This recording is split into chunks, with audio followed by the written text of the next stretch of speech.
Hej og velkommen til Organisk Kemi med Emil. Et organisk molekyle består af C-bindinger og H-bindinger. De danner sammen en kovalent binding. Man kalder det for et organisk molekyle, fordi man i lidt ældre dage troede, at det kun var processer, der foregik i dyr og mennesker.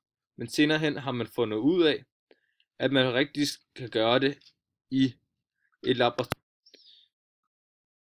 Vi vil nu kigge på nogle forskellige reaktioner mellem organiske molekyler, og vi starter med forbrændingsreaktionen.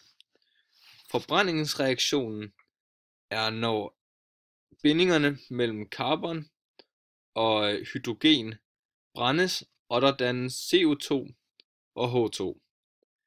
Ved en fuldstændig forbrændingsreaktion ødelægges de organiske molekylers bindinger helt. Der findes også en ufuldstændig reaktion, hvor C-atombindingerne ikke helt bliver ødelagt, og derfor kan der danne CO, kulilte, der er giftig, og der kan også danne sod. Og de bliver selvfølgelig ikke brændt, men brudt. Hernede har vi en fuldstændig forbrændingsreaktion mellem metan og ilt, som bliver brændt. Her bliver bindene mellem C og H, de bliver brudt, og der skabes energi. Herover ser vi, at der bliver dannet CO2 og H2O. Vi har også noget kaldet en substitutionsreaktion. Ved en substitutionsreaktion udskiftes et atom eller en atomgruppe med et andet atom eller atomgruppe. Det gælder normalt, at et hydrogen kan udskiftes med et kloratom eller et bromatom. Hernede har vi med en substitutionsreaktion at gøre. Vi ser her metan ligesom før, plus diklorid, som danner CO3Cl plus HCl. Altså vil H'et ved metan blive udskiftet med et kloratom. Altså vil det hedde CO3Cl plus HCl. Der findes også noget kaldet en aromatisk substitutionsreaktion, hvor man har at gøre med en ring, hvor der i ringen substitueres et eller andet stof. Der kendes også en additionsreaktion. Ved en additionsreaktion lægges der noget til et organisk stof under sprængningen af den ene af bindingerne i en dobbelt- eller trippelbinding. Altså vil der dannes et nyt stof, når der bliver fjernet en af bindingerne i en dobbelt- eller trippelbinding. Addition sker meget tit, når man har at gøre med alkener og alkyner. Hernede i vores reaktion er det tydeligt at se, at vi har en dobbeltbinding til at starte med, men når vi lader de to stoffer reagere, får vi altså, at der bliver sprunget en dobbeltbinding, og det bliver til en enkelt binding.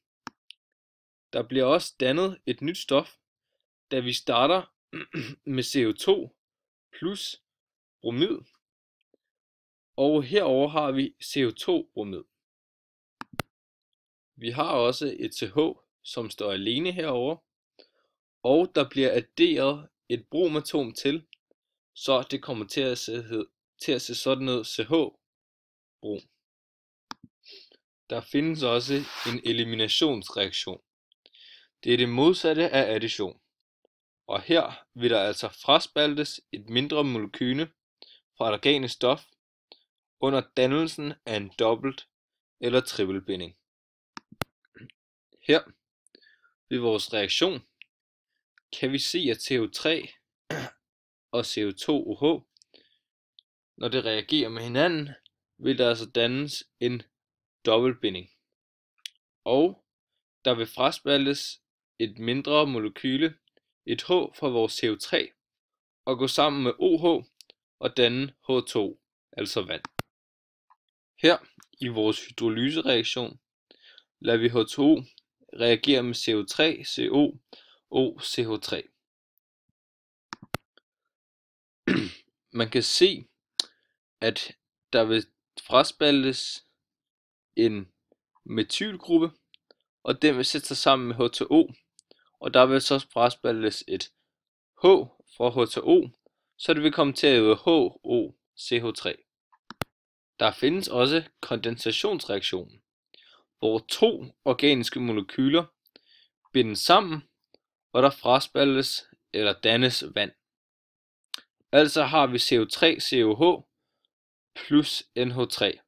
De to molekyler vil gå sammen og danne CO3CONH2 plus H2. Altså har vi fået dannet vand. Her kigger vi på alkaner og alkyner. En alkane er et C med en dobbeltbinding med en enkelt binding imellem, og en alkene er et C med en dobbeltbinding imellem, og en alkyne er C'er med en trippelbinding imellem. De mest normale alkaner, og det første, er metan, etan, propan og butan. Altså 1, 2, 3, 4 C'er er der i de alkaner. Når man snakker om navngivning af organiske molekyler, starter man med punkt 1, som er at finde den højeste prioriterede funktionelle gruppe, og det er så navnets suffiks.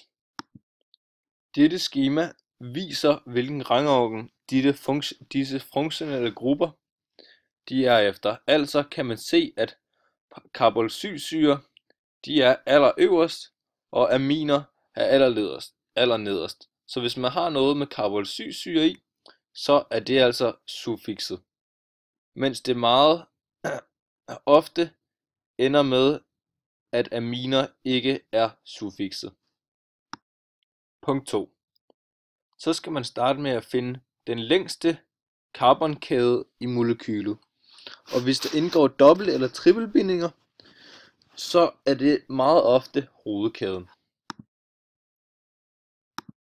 Punkt 3.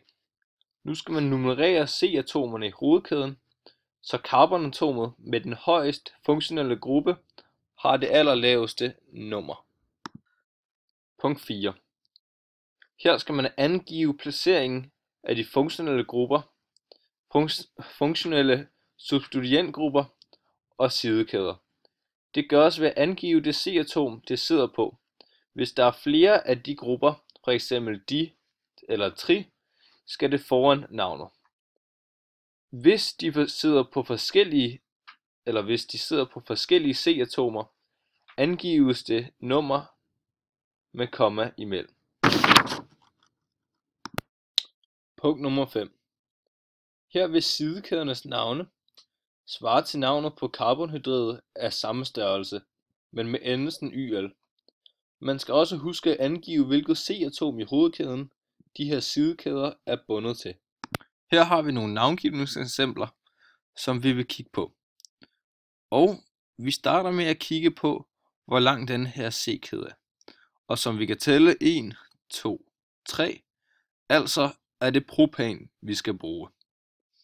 Og vi har en funktionel OH-gruppe, som er lige her, der sidder for enden. Altså 1, det er den vi tæller fra. Når man har en OH-gruppe på, skal det hedde OL. Derfor vil det hedde propan 1-ol. Hvis vi kigger på næste navngivningseksempel, kan vi se, at vi har 4 C'er. Altså har vi med butan at gøre. Vi har også 2 sidekæder. Så vi starter med, at den skal hedde 2. Den her sidekæde hedder metyl. Så altså en metylgruppe. Så 2-metyl butan, fordi vi havde 4 C'er. Der er 2 af de her sidekæder. Og vi har også den vigtigste funktionelle gruppe. Og ligesom før skal vi have ol på endelsen. Så det kommer til at hedde 2-metylbutan 2-ol. Her, ligesom før, starter vi med at tælle, hvor mange C'er vi har med at gøre. 1, 2, 3, 4, 5. Altså pentan. Og så kigger man på, hvor den her dobbeltbinding, som vi tydeligt kan se, vi har, sidder. Og den sidder på det andet. Altså 2 pentan. Men nej, ikke pentan, fordi vi skal huske tilbage til vores alkener. Og når man havde at gøre med en dobbeltbinding, hed det en alkene. Så 2 pentan. Her kigger vi på nogle carbonylgrupper, ketoner og aldehyder. Vi starter med en aldehyd. En aldehyd er en endestillet gruppe med en radikal bundet til C-atomet og et dobbeltbundet O. Så i stedet for det H, som vi har hernede, vil der altså være en radikal. Herover har vi en keton. En keton er en sidestillet gruppe, hvor man har 2 radikaler R1, R2, bundet til C-atomet og et dobbeltbundet O, altså en oxogruppe, og det angives med suffikset ON, hvis det er en keton. Hvis det er en aldehyd, så angives det med suffikset AL. Det kan vi alle sammen kigge på i vores skema for navngivningen. Hvorfor? Magnus, jeg kan ikke stoppe den. Aminogrupper er en funktionel gruppe. De her aminogrupper, de indeholder nitrogen. Og man skelner mellem den primære, sekundære og tertiære aminogruppe.